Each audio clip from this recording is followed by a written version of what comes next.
start streaming. Oh, there we go.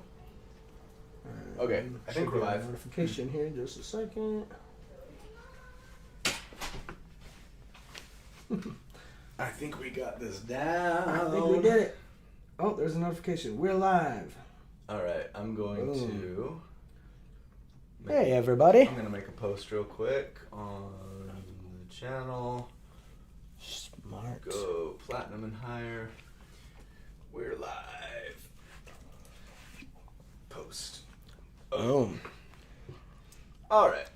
Can't believe it. It's already July. Oh, thank goodness. It's almost August. I know. It's been I freaking hate July. hot here. I don't know. All right. Oh no. We're starting off this way. Get on the soapbox. Here we go. Like, about 50% of viewers, based on analytics, are from the United States. There we go. So I might be about to offend about 50% of my viewers. Like, America's great.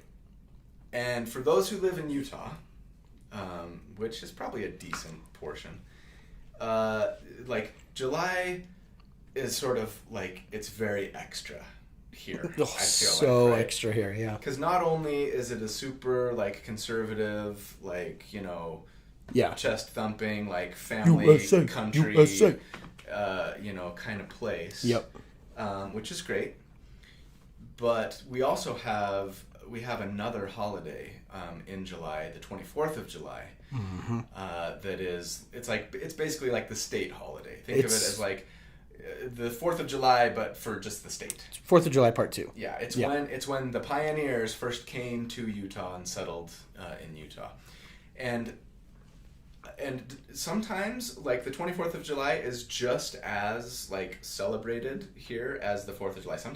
Sometimes more, yeah, depending on where you live. Depending on the family. Yeah, sure. And so it's the same thing, though. It's fireworks and hot dogs and parade and yep. and everything. And so and now in Farmington, where I live, mm-hmm. There's Farmington Festival Days. Right. Which is basically the celebration of the anniversary of the founding of the city, which always happens between the 4th of July and the 24th of July. And so basically, like, the entire month is just fireworks. It's just and, like, patriotic rah-rah. Fireworks are great, but, like, I am more of a fan when I just get, like, one big fireworks show and you get to go and it's like, all right, that was cool. Like, I've fulfilled my patriotic duty and I feel really great about things, but it's like it is a month long of just nonstop, like, explosions. Yeah. And by the end of the month, I feel like I just lived through a war zone. and now we have a dog, and you know what that's like. Yeah. And so he's, like, freaked out all the time. And when my kids were younger, like, you've got kids, trying like, to go to bed. They couldn't sleep because of the constant explosions. Yeah. Like, well, and then people go big here. Like, neighborhood, like, every fourth neighbor is, like, shooting off artillery shells. Like, every cul-de-sac has, like, 40 families in a circle, and they're just shooting them up. It's like, and it's 105 degrees. Yeah. And it's just fireworks all the time. Like, July has become my least favorite month. Well, and then we have that rule where it's like you can launch them for a week before the holiday and a week after. Exactly. And so it never stops. Exactly. Yeah. It's like starting end of June until, like, August. August. Yeah. It's just fireworks. And then it's like, hey, our mountains are on fire. We should probably stop. And then they just keep doing and, it. like, there's all these fires in California and the smoke is blowing in, and so our air quality sucks right now. Maybe let's not add to the problem. Right. Launch fireworks all day long, every day. Anyway, so that's my soapbox. And go America. Let's check the subscribers now. I just lost 50 subscribers. All right, we're getting some people in here. Hello. How's the sound, by the way? Sometimes I worry that the mic is not positioned well. Trying to stretch. You guys can hear us okay?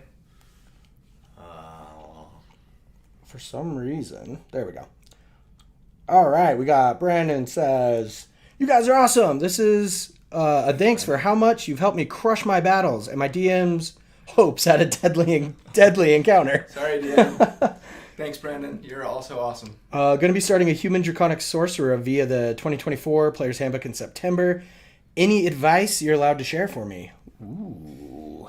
Draconic sorcerer is probably my new favorite subclass of sorcerer. Sorry, and I stand by what I said in the video that I released with Chris this week. I think sorcerers are the strongest class in the game. Yeah. He still says wizards because of their spell list. I think, sure, wizards get a couple more spells, a couple more important, powerful spells, but I don't know, man. I just like the advantage on hit chance with cantrips, the additional bump to their DC, plus all their meta magic, which they can use a lot more now, and every meta magic option, with one major exception, got buffed. I don't even know if I can be saying any of this. No ratting. Snitches get stitches, remember. I always forget, wait, has Wizards of the Coast talked about this yet? And plus we did, so we've been doing... I've recorded the big 4-hour. It's literally 4 hours long.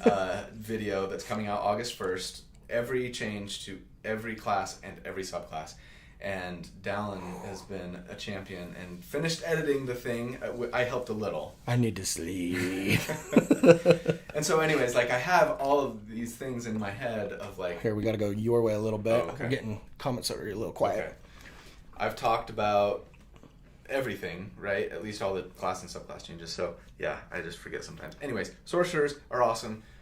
Draconic, I think, looks fantastic.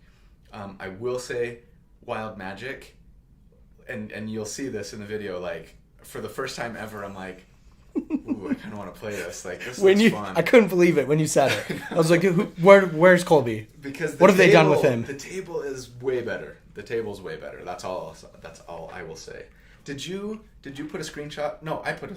Wait. You put a screenshot of the... Table in there. Okay. We'll put it this way. It's hard to read because there's so many options on it now. So you might pause and zoom, enhance. But you'll see it. Hopefully you've got that technology where you can just enhance. Just get those VR goggles and just... Okay. So advice, I mean, it depends. If you just want to be a straight class, sorcerers are going to be fantastic, and you can play it like just a straight class sort of blaster and or controller. Just embrace the casteriness, right? Could you make a good sorcerer Gish? I wonder. I'm not sure. Yeah, I mean, I'm sure you could. I'd take that back. It just would take some finagling. Pally sorcerer is still going to be really good, despite I know everyone likes to complain about the nerf to Divine Smite, but yeah, I don't know, man. Just have fun. Draconic sorcerers look better than ever. So Steven Saul, thanks for the $200. He says, I missed last month, so this is to make up for it. Wow. Thanks, man. Appreciate it. After watching you and Chris, here are my questions. Yeah. What classes are you looking forward to making single class builds, and what new multi-class builds seem viable? Okay. So I just finished recording yesterday my first, I'm going to call it my first 2024 rules build.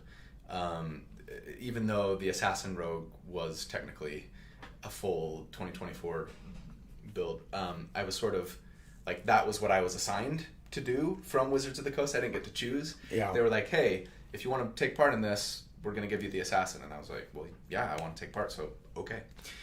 So this is, I guess, the first time I'm looking at the whole playing field and go, what do I want to do first?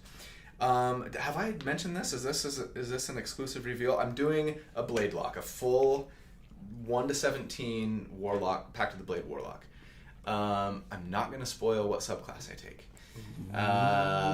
And I was very much looking forward to it. Obviously, it was kind of at the top of my list, both because I think Pact of the Blade obviously looks better than ever, and Warlock Gishes look freaking phenomenal. But also because the very first build that I ever did, right, was a Gish, heavy weapon using Warlock, and I just thought that feels poetic. Yeah. for my first kind of 2024 build to be kind of a mirror of that a little bit, though not Hexblade. So yeah, it is really, really good. About as good as I think I would have predicted. Yeah. Meaning, well, no, I don't want to spoil that. They're very good. They're very strong. They do a lot of damage. You know, of course, sometimes there's a couple times in the build where it's like I'm making an assumption that, you know, maybe I shouldn't be making in the interest of exploring what's possible. So I'm sure people will be like about that. But anyways, they look really good. As far as other full class, I mean, Bladesinger, of course. And yes, I am going to plan on using old content with the new content, just like Wizards of the Coast intends us to do, right?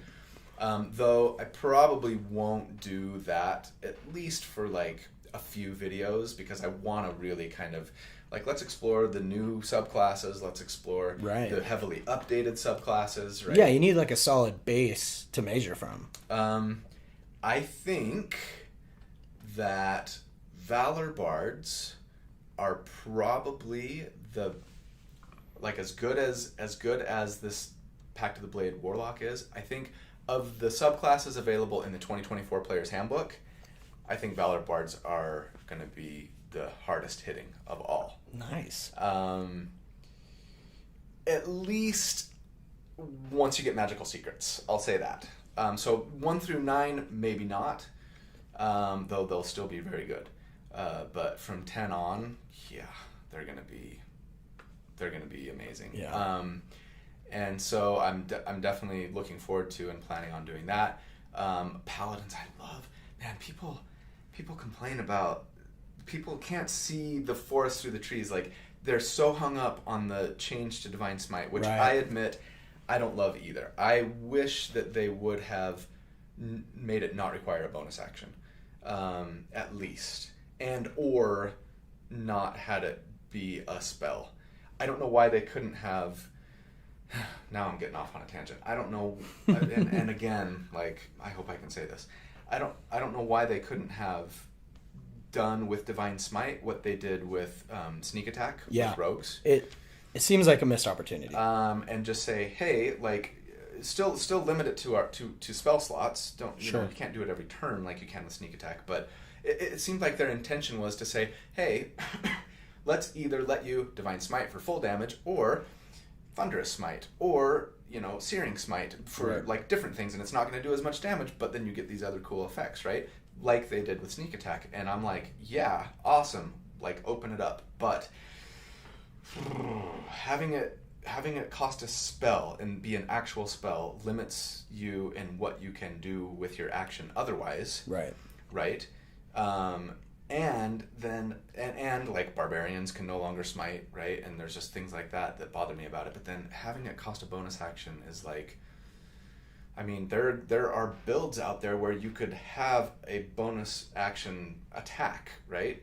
Like, you can weaponize your bonus action otherwise, and so it's like, well, okay, I could smite, but like that means I'm not going to be able to get my bonus action attack, and that feels bad to me. It forces you to choose. Yeah, I don't love that.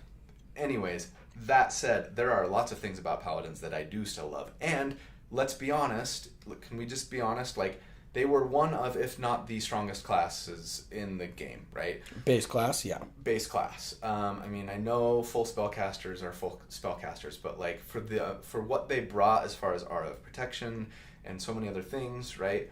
They were just really, really, really, really good. And so for them to get scaled back a little bit on Divine Smite anyways, and then get some nice improvements in other places, like, I mean, you know, just like all martials, except monks, they get weapon masteries, right? Yep. And they get, I mean, there's some other little tweaks and bumps and buffs that they get. So I still think they're in a great place. And especially the changes to the subclasses, Devotion Paladins and Vengeance Pallies especially, but especially Devotion. Like, I want to go full Devotion Pally. Here's the only problem, though. Because of the change to Pact of the Blade, it's going to be really, really hard to not just take just a teeny little one-level dip into Warlock for all paladins and all bards. It used to be a hexblade dip, and now it's just a warlock dip. Warlock is the new hexblade. But it's even better because, it used to be that if you wanted to use heavy weapons, right, and take advantage of attacking with your charisma as a warlock, as a hexblade, you'd have to go 3 levels in, right? Because you couldn't do that until you got Pact of the Blade. Right. Now, Pact of the Blade is an invocation, and it's available at level 1. And it lets you use your charisma to make your attacks. So it's like, why would I not do that? It's going to be really hard. Like, you're going to have to just really hold to your integrity to not take a warlock dip on every paladin and any weapon using bard, I think. But anyways, there was a second part of your question, and I'm just been rambling. Multi-classing? Yeah, what multi-classing builds seem viable? I mean, there's one of them there, like a paladin warlock is going to be really, really good. Which is such an interesting, like from a roleplay perspective too, because paladins are usually this, like, unless you're like a Oathbreaker or Vengeance, you're kind of almost the shining knight, and then you want to mix that with warlock, which is like this dark. It's got this cool dichotomy, which I think would be fun to play. Yeah, it's just that you don't want like every single build to be that. Yeah, that's what it's going to be. Is it like, oh man, DMs are going to sit down at the table like, let me guess, a paladin warlock? Yeah, exactly. Cool. Are you edgy too? Awesome. What else? Monk? I'm one to talk. I always play an edgy character. That's true, you do. I'm just Batman in different fonts. Monk Druid. Ooh, Monk Druid, I think, is going to be stellar. The problem is to really like hit its stride and its peak, you'd have to be 7 levels into Druid. It's just a bit of an investment. Yeah, so it'd end up being more Druid than Monk. But I think that is going to be really good and fun. What else? A fighter with anything. Sorry, like the starting level 1 as fighter is not going away. In fact, I think it just got better because of weapon masteries. Yeah. And so it's just like, weapon using monks with the fighter dip, just a single level, which is what I'm doing in our campaign right now. Yeah, and it's so nice. Like at level 1, 3, I was making 4 attacks a turn. Yeah. Right. Man. And so good. Well, level 2, if I had the focus points for Flurry of Blows, anyways. And you could see other people at the table being like, how are you doing that? I just got 1 attack. How come you got 4? Monks are awesome. So those are the kind of the ones at the top of my mind. We've got from chat, is the new Indomitable too good? No. It's good. It's good, but keep in mind, Indomitable sucked before. It was like, every once in a while it might be useful, but for the most part it was a nothing feature as far as I'm concerned. And so now it's I feel like it's where it needs to be, personally, because it's not like you can use it on every save, right? But when you really, really need it, it'll be cool to have. Go ahead. And you're a fighter. You're a level 9 fighter, right? Unless you're an Eldritch Knight, you don't have spells. So that right there is like, no, like nothing that.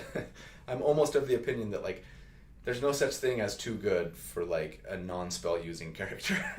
Like, obviously that's hyperbole, but no, I don't think it's too good. We've got a question from the chat trying to get some clarity. In the last D&D Beyond post about origins, it says that each background only has 1 origin feat. I thought you had a choice of a few for each background. Am I wrong? I don't want to get in trouble. If that's what the D&D Beyond said, then I will just say, yeah, I would trust D&D Beyond. There you go. And I know Jeremy Crawford talked about this, so I can say this. And I talked about this when I recorded yesterday. I think, and people are going to be like, that's ridiculous. I think the thing that bothers me the most about the 2024 Player's Handbook, and I'm sure I'll retract this statement later, is that they didn't put custom backgrounds into the Player's Handbook. It was in the playtest, right? That you could do custom backgrounds and choose your proficiencies, your ability score increases, your feat, your tool, and they just took that away, and you've got 16, and it feels to me very restrictive. Especially at the start of your character, when you want it to be more free as you're trying to kind of...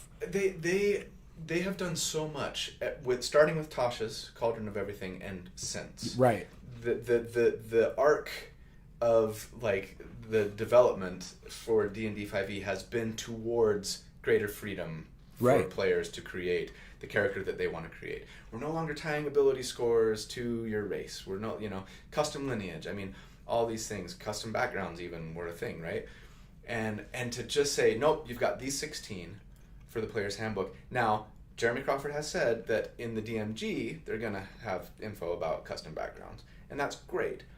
My concern is that, people are going to see it as an optional thing that they may or may not be allowed to use. Up to the DM. At their table. Right? Especially if it's in the DMG, yeah. And it's just like, I want this feat with like these ability score increases, and I don't know if I'm going to be able to find a background that will do that. Right. And that frustrates me. That said, I was able to find a couple in the Warlock build that I just did that worked fine. So maybe maybe it's not as much of an issue. Yeah. Yeah, I feel like a lot of things with the 2024 handbook kind of seem that way, where it's like the gut reaction is like, wait, no, and then it's like, well, okay, maybe not, because we need to see it in action to really know. So, and I feel like a lot of the gut reaction is just to be like instantly like, horrible nerf. Yeah. And it's like, well, we need the full picture first. You know? As soon as I get to a build where I'm like, wait a second, one of the existing backgrounds like doesn't give me everything that I want. Right. Then I'll get pissed. You know what I mean? And so I think I'm probably going to assume that people can use custom backgrounds. And if there's a lot of pushback on that, I might change. But it's frustrating to me. And not only that, but like I can also see it getting to the point where it's like, well, I'm just kind of using these same 3 or 4 or 5 backgrounds all the time, because these 2 or 3 or 4 feats are kind of the best feats, or the most optimized, mechanically powerful, it's whatever. It's the variant human thing all over again. And like, well, if I want strength or dexterity and this particular feat, then this is my background. And it's like, well, I don't want to be a farmer or whatever. Yeah. You know what I mean? Like, I want to build a character that's got a different story. But I need the stats. Now I'm apparently a farmer or whatever. Yeah. You know what I mean? So it feels a little restrictive, and I don't like that. I totally see that. From the chat, we've got, after all the changes and the nerf to Assassinate and Divine Smite, any guesses as to which of your DPR and Nova damage builds are now the strongest? So if you just took like the 2014 rules build and just like ported it straight over to 2024, including the Assassinate, Divine Smite, right? Yeah, I mean the reality is all of those assassin builds, the Assassiner, the I'm trying to think of all of them. The Stealth Bomber, yeah. The there was the religious one, the Grave Cleric-y one, the Assassin's Creed. Yep. Assassin's Creed, right? All of those they're gone for all intents and purposes. Like, as far as like being really, really good Nova damage dealing characters. Now, that's gonna really piss some people off. It doesn't upset me that much, and you guys know why I've talked about it. Sorry, I need a drink. I mean, the reality is, as great as those looked on paper, right? Like, you can't guarantee surprise. And as fun as it is to once in a while get surprise and be amazing, unless your DM and everybody else at your table is totally on board with you, like, getting the drop on your enemies and getting surprised, like, semi-regularly, then you're just going to have a frustrating experience, right? Firsthand. Yeah. And so maybe I need to try an old school assassin, at a table that's more interested in like tactics playing a stealthy, heisty type, campaign or something like that. But that would be fun, like an all rogues campaign, and you're doing like a heist like story. That would be cool. It would, but then at the same time, I mean, imagine you as a DM, right? And you're on board with my character that's going to do 400 damage in the first round of one. Combat, right? And everybody else is cool with it too, and so maybe every 3 combat encounters, like, I'm getting the drop on somebody. Right. You're gonna be like, okay.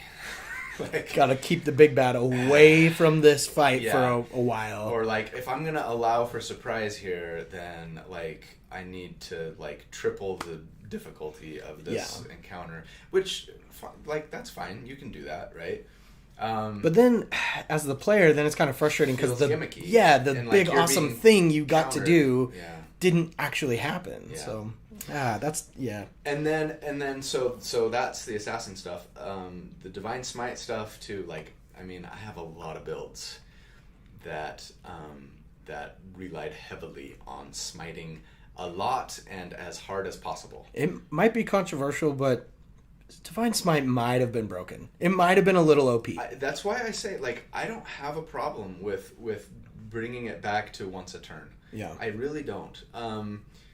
Because the reality is, as fun as that was, and I had moments on Ceridon, right?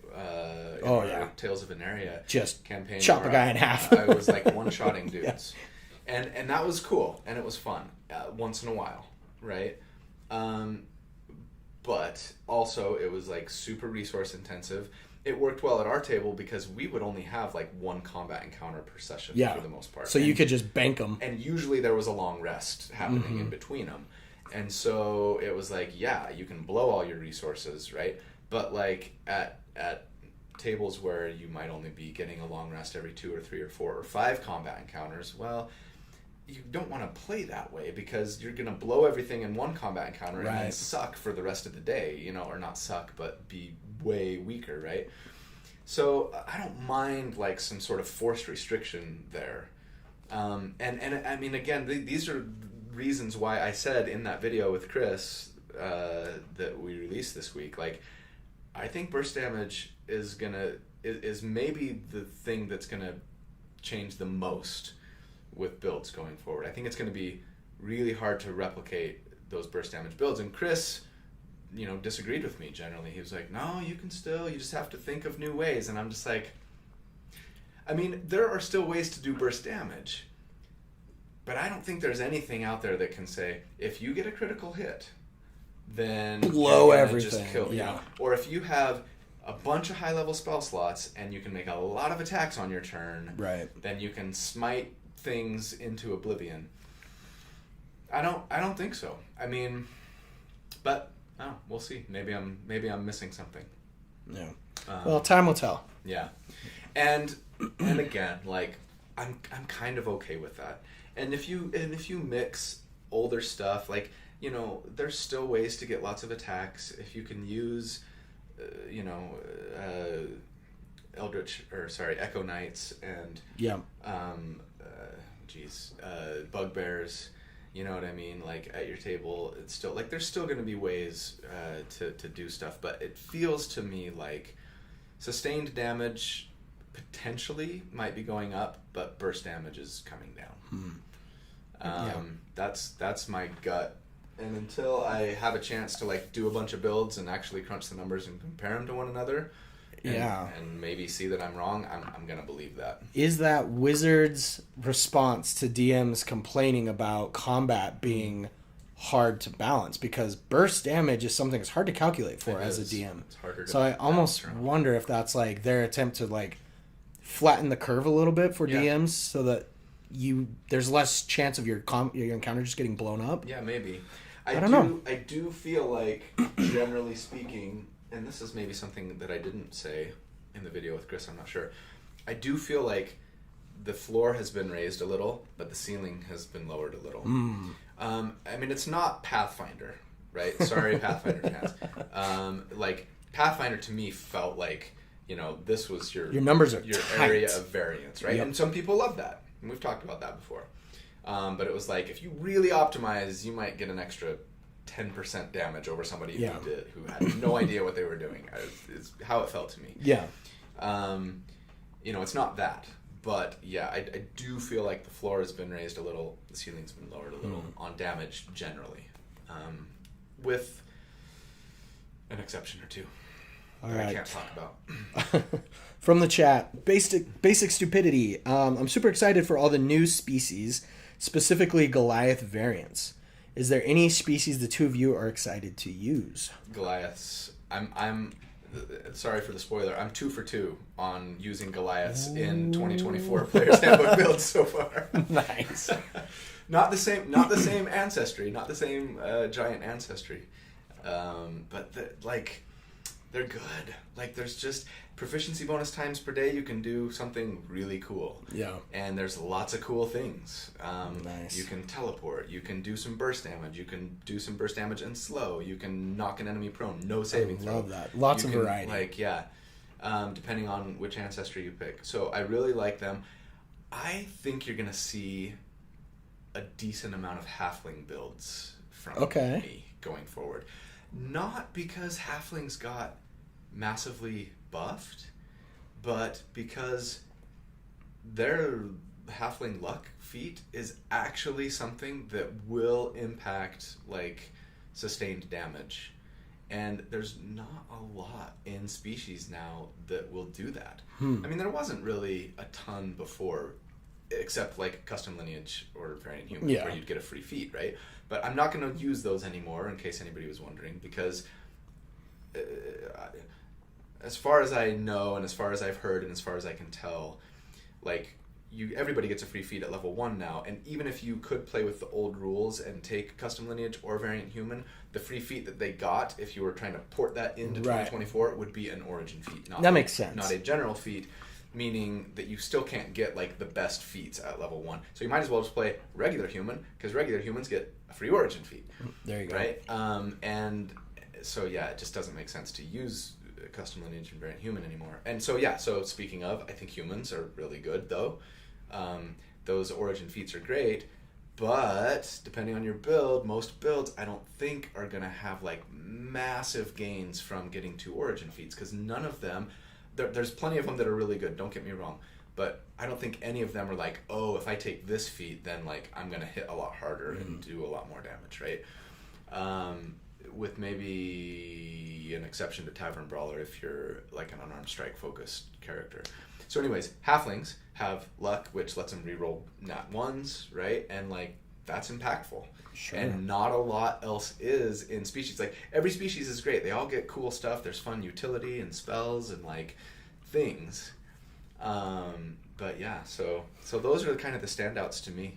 And if I still want to use Elven Accuracy, which there will be times that I'll want to, then I'm still going to need to be an elf, right? James, by the way, is sneaking out of a teacher meeting to watch this, so don't tell. We won't rat on you. We won't tell. But you do. Eventually, you got to teach those kids, so you got to, As long as you don't tell Jeremy Crawford that I'm potentially breaking my NDA. In this. I mean, I don't think I've said anything actually that breaks my NDA, but I just am really. The lines are blurry. The closer it gets, the blurrier they get. I know, it's just like.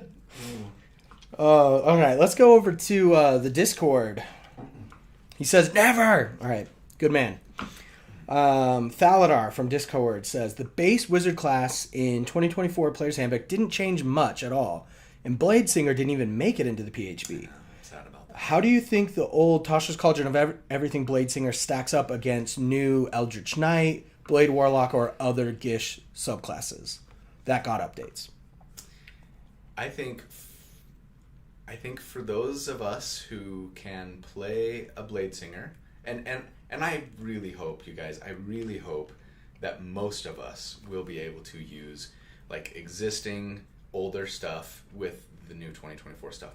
Again, that was Wizards' intent. I did the poll. I'm sure you guys all saw the poll. 50% of respondents said that they were going to be able to mix 2024 with old stuff. And the next highest group was like 24% were undecided. So assuming that some of those end up also being able to mix. Right, the majority of people seems like are going to be able to do that. And I also have to believe, by the way, based on history and precedent, that like regardless of what somebody says now, I'm never gonna play 2024. Like 2, 3, 4 years from now, most people are gonna be using 2024. Yeah.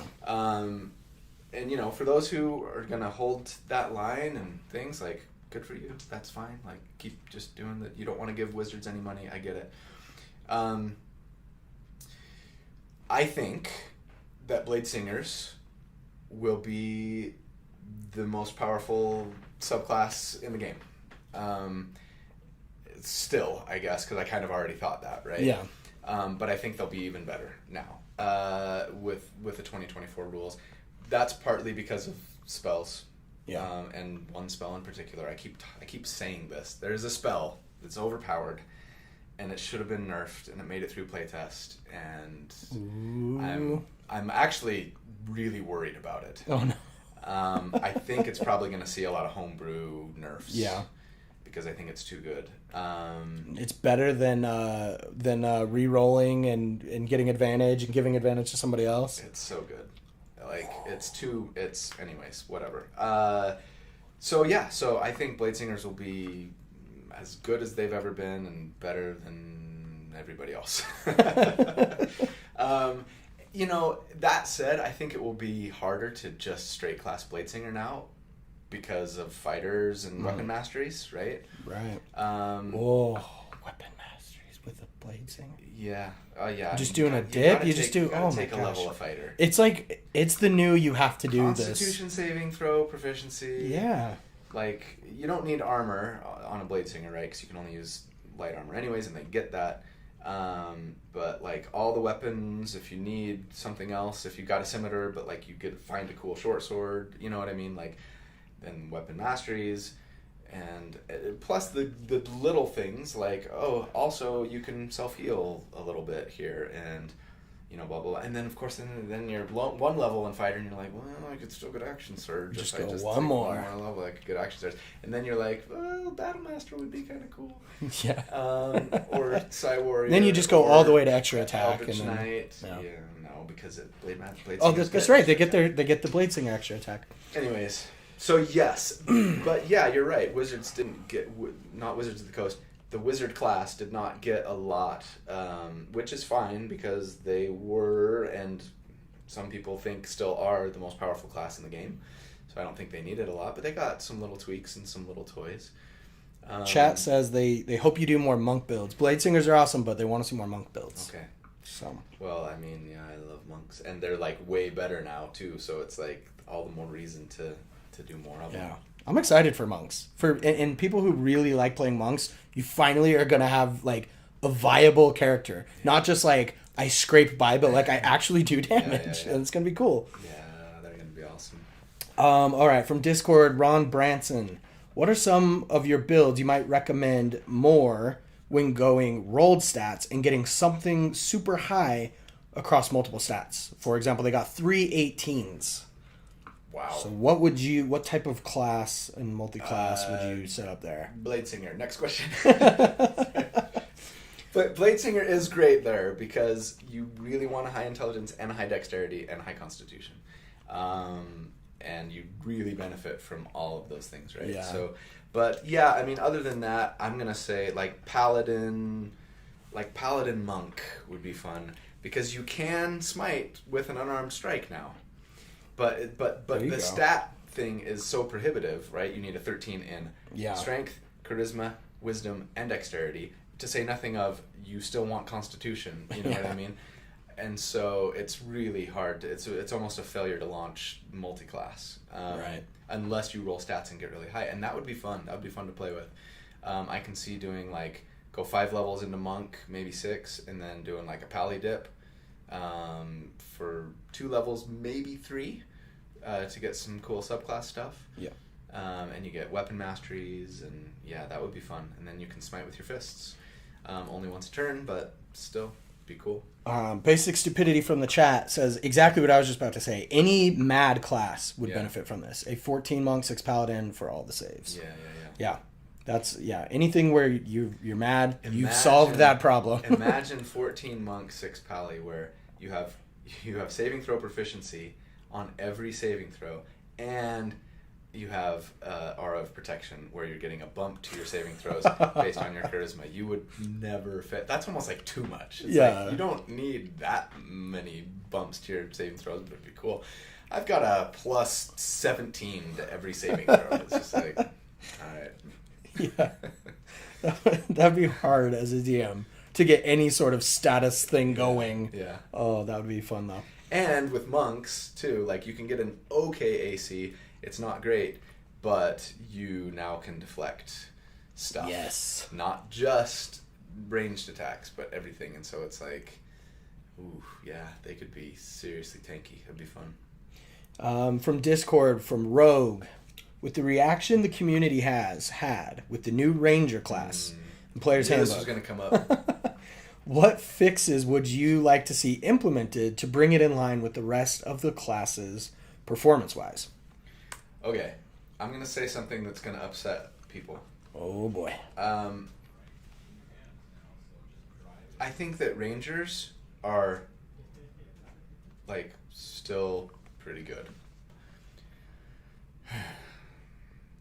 That said, yes, like, I am frustrated by Hunter's Mark. I have no problem with, you know, the design choice of trying to have players really benefit from a class-defining spell. Right. But I think that if you're going to base a lot of character abilities and power increase on one spell, like, and it's just a level 1 spell, I got to be careful here because, again, I'm having a hard time remembering what's been said and what hasn't been said, but I do wish that they would have made it scale better, I guess I'll say, and or like not require concentration in particular. That to me is the biggest problem with it. All of that said, like, I do think that Rangers are still like a solid class. You might be forced to use a spell that you don't really want to be using, and that's going to bum people out, and I get it. But I still think they're in a good place. Yeah, could they have changed it and made it so that it wasn't even a spell, and maybe it's just an ability, and that proficiency bonus times per day, you can mark your target and then you get these benefits or something like that. Like, yeah, they could have, and I kind of wish they would have. Yeah, like resetting on a short rest, proficiency times per day. So you basically always have it. Yeah. That would have been nice. But I do still think they're like a perfectly viable class. They still have spells. They still got a lot of things that they can do, like outside of combat, that are potent and useful and utility focused and unique and good. Their damage, I think, is still going to be in a good place. You know, are they going to lead the spreadsheets? You know, we'll see. Maybe not. But again, like I said at the end of my Rogue Assassin build video, right? I know it's not all about damage, and there's a lot of things that Rangers can do that are useful and good and powerful. And I think their damage is going to be solid. Yeah. I do. I think it's still an overall bump to the class, but maybe more pigeonholed. Yes. Yeah. That's how I would say it. Yeah. I think that's probably how I did say it in the... Oh, that's probably why it's on the top.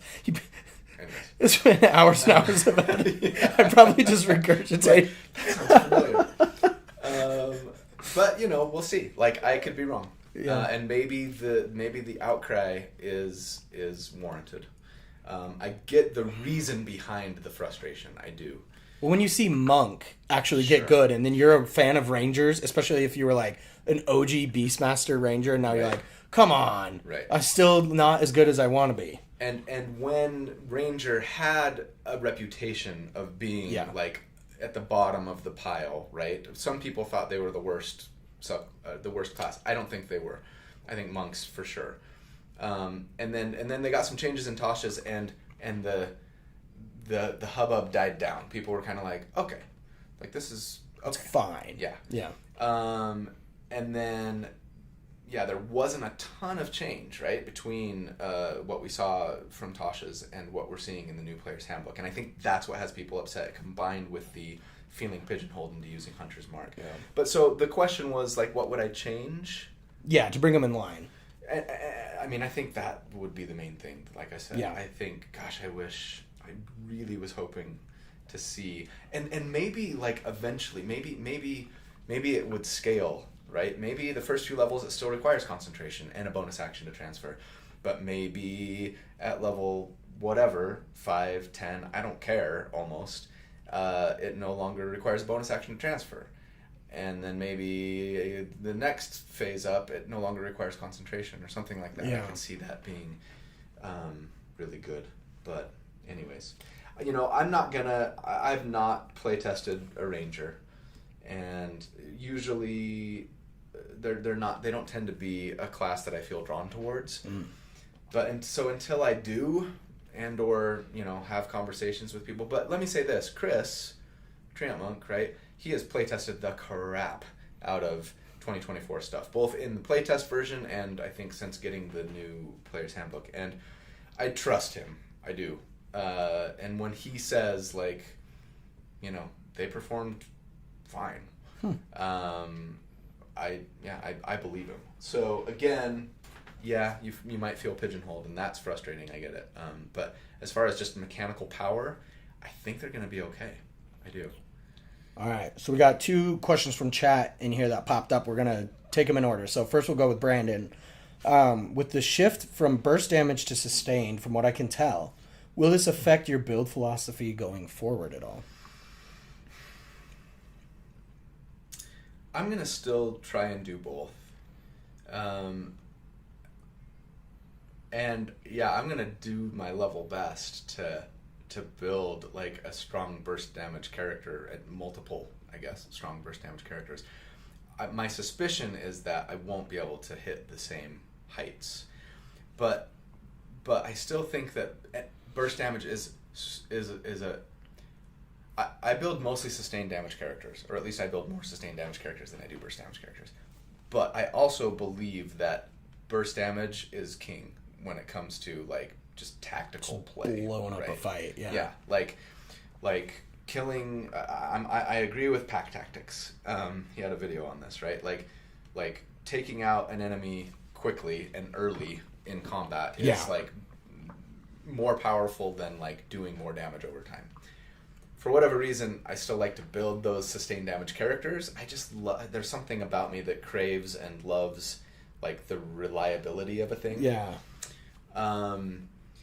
So anyways, so that said, if it's true that that burst damage is maybe reduced, it might be more important than ever to find ways, right? To, like, if it's not as easy to come by. And so, I think that I'm still going to be looking to do that. I just think that it's going to feel frustrating for me and probably for a lot of my viewers to be like, oh, like, that's the most burst damage we can do, like, now, or, you know what I mean? Yeah. Because they're used to me being like, we can one-shot an adult red dragon, by this level or whatever. And it's like, that might be gone. You might not do that anymore. Might be gone. And again, like, maybe for the betterment of the game. Just strictly from the DM's perspective, like, limiting that a bit just makes it so you can be like, all right, I'm throwing 3 bad guys in there, and I know they're not going to just immediately die, and they might not go, 6 rounds or whatever, but I know Colby's not going to come in there and do 500 damage, and then I'm going to be like, well, and then his cousin comes out of the woodwork. And then he had his final boss form, Or you're fudging numbers and adding and that's 300 hit points to a thing. That just feels bad. And, like, that's a whole separate topic. But let's jump over to Corel from chat. Based on the post on DDB yesterday, aren't all 64 or whatever of all the backgrounds from 2014 custom backgrounds now? Based on what it said, I think you can just take Old Criminal and give it any feat and stats you want. I have not seen that article on D&D Beyond, so I'll have to read it. I mean, I know that that, Jeremy Crawford said, we're going to have, rules around doing a custom background in the Dungeon Master's Guide. So, like, they're fully intending to have custom backgrounds be a thing. So, like, if that's true, great. Like, yeah, because one thing that I was talking with Pack Tactics about this on Discord yesterday, I think, or the day before. One thing that he really misses that didn't bother me too much, but I get it, is that, like, there's not. They kind of got rid, while they made backgrounds more important. They also kind of removed all of the just like flavory things from them, like the a guy features, right? Or when you go into town, like you can never be lost in a city. A temple will always take you in, or you know what I mean, like those kind of things. And so I can see somebody being like, oh, like I want to take that old background, and if that means that it gets to be a custom background. Great. I mean, as a DM, I feel like that wouldn't break the game. The backgrounds never really were game breaking to begin with, so it'd be pretty easy to just be like, sure, just change your proficiencies. Keep the proficiencies. You go back and you take the old, whatever. I can't remember any of the backgrounds. Urchin. Yeah, Urchin's still in the new PHP, isn't it? Whatever. Anyways, the point is, I really like this, and I want that little cool ribbony feature, and. Oh, okay, great. Then I'm just going to take a +2 to dexterity and a +1 to charisma, and then I'm going to take this origin feat and whatever. If that's the case, I love it, and I'll have to go and read that article. All right. Let's hop back over to Discord. So we have a question from Zanny. I've been itching to come up with new build names. When do you think we'll get that chance again? It's always fun to get my creative wheels turning. Yeah, I love that too. And you guys are awesome at like helping me come Some up with of names. the funniest names come from there. Oh, for sure. It'll just be like it'll be like a thread of like serious ones, and then it's just like 30 joke names in a row. It just cracks me up. Yeah. I haven't like a lot of my videos lately haven't been builds because they've been like, the one that I did with Chris. I'm doing, can I say, have I told you guys? I've told you guys, right? August 6th, I'm doing a deep dive into the Stormlight Archive TTRPG, which is so good. It's good, you guys. It's good. If you wanna be Dalinar, you're gonna be able to build Dalinar and play him. Anyways. So I'm excited about that, and then the video that's coming out on August 1st is just going to be like changes to all the classes. So I just haven't done a lot of build videos, and the ones that I have been like the Way of the Serpent Monk, which it's like I feel like I need to name it that so that people know. Oh, hey, like this is third party. This is the Dungeon Dude's Way of the Serpent Monk, or the Rogue Assassin reveal because it's just a rogue assassin, and the Blade Lock that I'm going to be doing August 13th, but. I'll try and throw some into the chat. Maybe you know what? Maybe you guys could help me at least decide on like what to put on the thumbnail and what to title this Blade Lock video. I'm thinking just like the new Blade Lock, or I know that's boring, but like. But it's also gonna get clicks. Yeah, exactly. Like my priority number 1 is what's gonna make people click on this, right? Yeah. Priority number 2 is does it sound cool? And so it's like I think the thumbnail is gonna be like, the new Pact of the Blade Gish or something like that, and then the title of the video will probably just be like the new and improved ? Blade Lock or something. But there you go. Maybe if anybody's got a better or catchier way to say that. Kind of along the lines where you're talking about doing the Serpent Monk. In chat, Nina and Matthew asks, bit of a tangent here, but would you consider doing builds for DC 20 when it comes out? I'm getting a lot of requests for that. Alan is a great dude and a friend, and I'm going to see him at Gen Con next week. Nice. And I let him know, I'm like, hey, like people are, making requests to do like DC 20 builds. And he's like, oh man, that would be so cool. Like do it and I'll like promote the hell out of it, nice. if you put out a video. I think it's a great system. I'm always nervous about, doing anything that's not core D&D stuff because you just don't know how it's going to perform. And if I'm being honest, like, there's also, like, when I was doing Pathfinder stuff, right? Like, I had to read the entire core rulebook for Pathfinder and take copious amounts of notes on, like, all of the things that were different about this system than D&D. I mean, that took just hours and hours. Like, every night I was just, like, reading the core rulebook, right, until late at night and kind of prepping for that. And so it was a lot of work. And it was cool. Like, I was interested. I wanted to know it, right? And I figured a lot of my viewers would too, and that was great. But it also seemed to not do great things for my channel.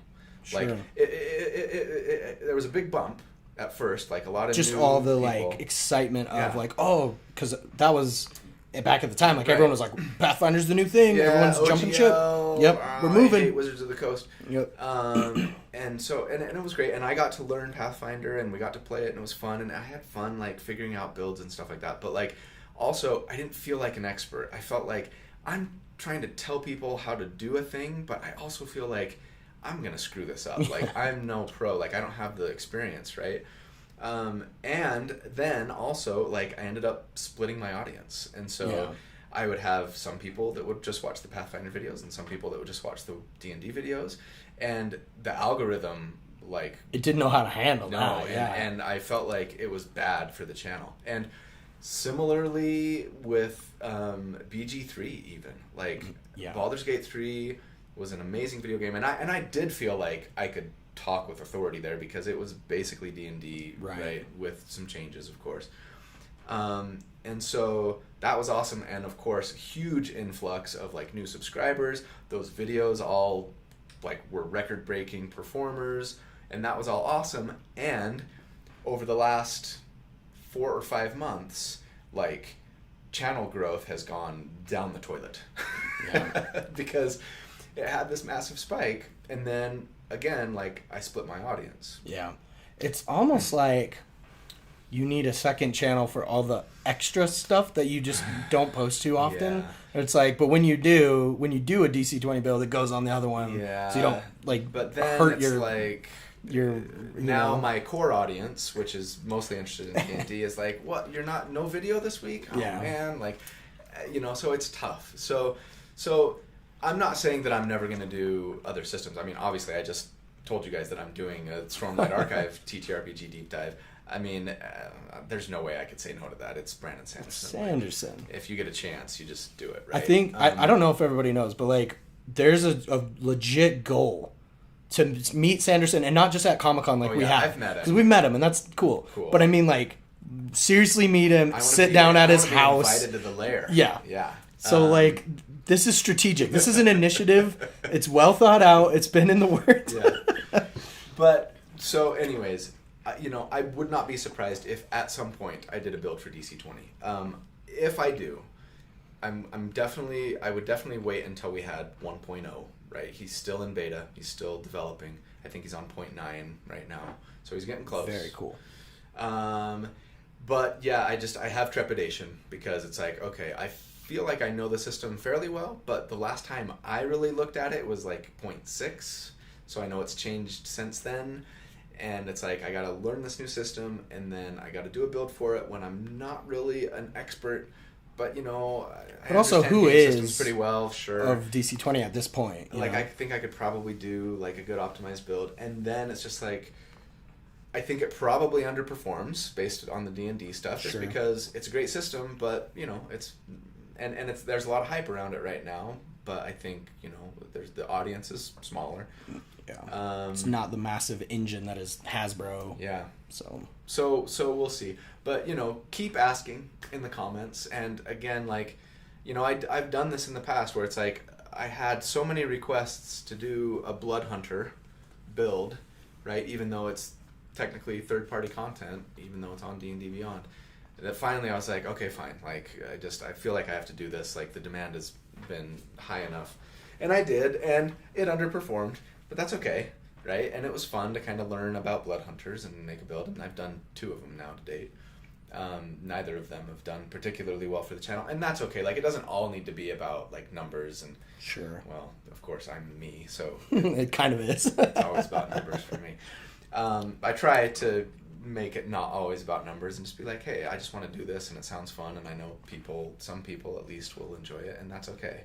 And I don't need to like have every video be a record breaker, or whatever. But it can be difficult to let go of that, right? Your ego gets involved, and you think about financial things, and it's just like, you know what, like, I'm just not going to worry about all of that, and I'm just going to do this because it's fun and interesting to me, and I know it will be to at least a subset of my viewers. Yeah. Right? All right, so we got about 2 minutes left. These things always That's just it? fly by. I know. So We can go over. Well, I don't know if you can go I over. can go over a little bit. So there's one question I really wanted to get to from the Discord, just because I know you have this event coming up soon, so I wanted to talk about it. Yeah. So Uncanny Pally says, if I remember correctly, you're planning to attend PAX Unplugged, but I think that's Gen Con. Both. Yeah. Okay. Would you be interested in doing a channel member meetup or a similar event? Yes. And they say, I think the ultimate would be if there's an opportunity to play a game with you. That would be cool. So yeah, people have been asking about this for Gen Con, which is next week. Haven't heard that for PAX U yet, but yes, I am planning on going to PAX U this year, which is in December. And yeah, I think I will try and do like a little meetup.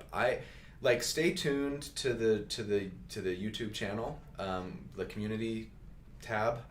I will post something about, hey everybody, let's, if anybody's interested, I'll be here on Friday at noon or whatever. If you want to grab a slice of pizza with Colby or something. Yeah.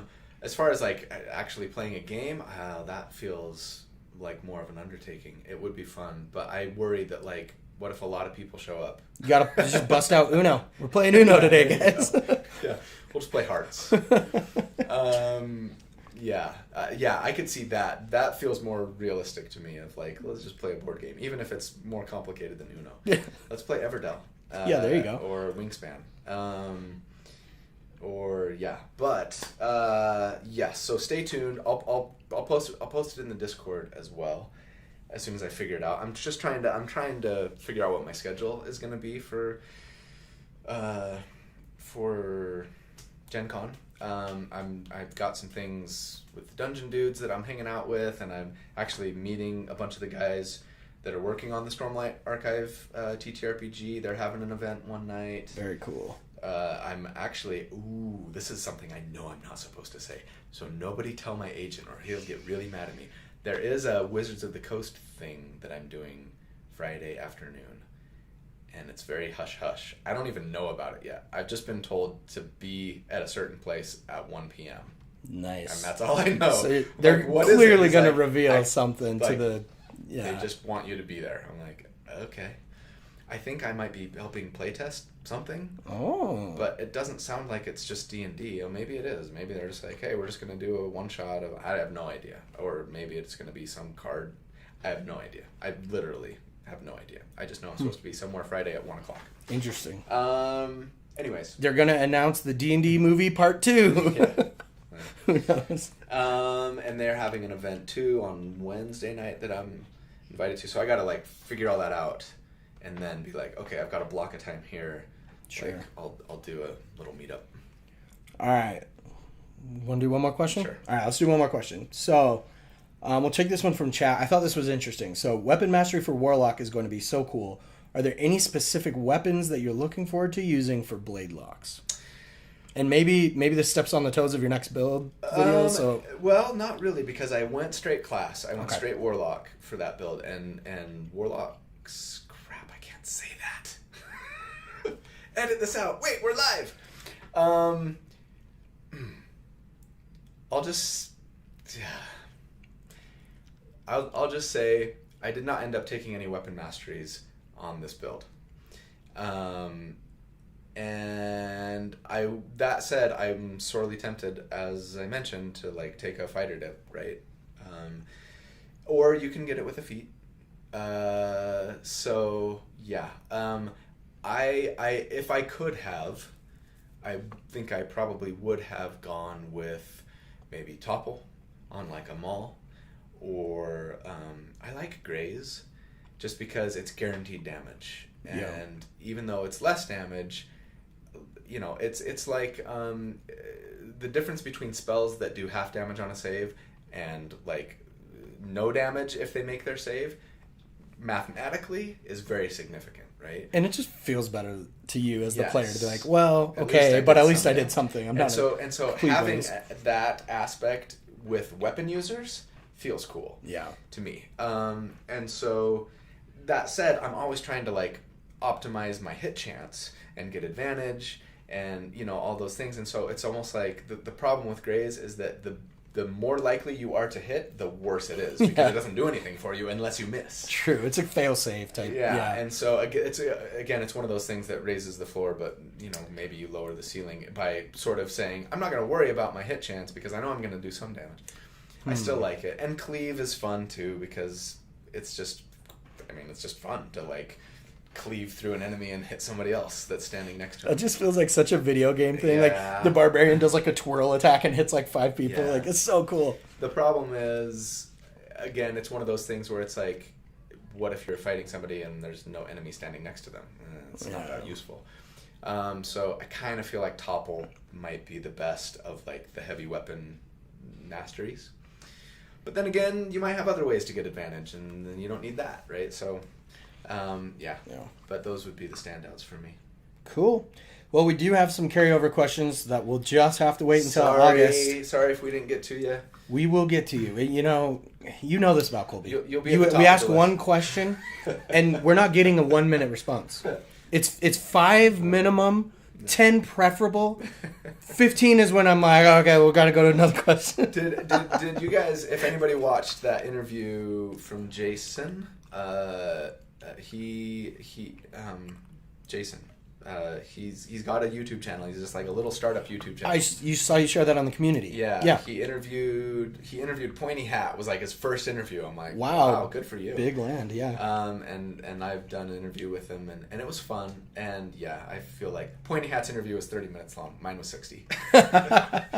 And I think he asked the same number of questions. I'm saying, sorry, there you go. It's the English major in you. Yeah, you know, you just. There we go. Anyways, you guys are awesome. Thank you so much for your support. Seriously, couldn't do this without you, and really love you and appreciate you.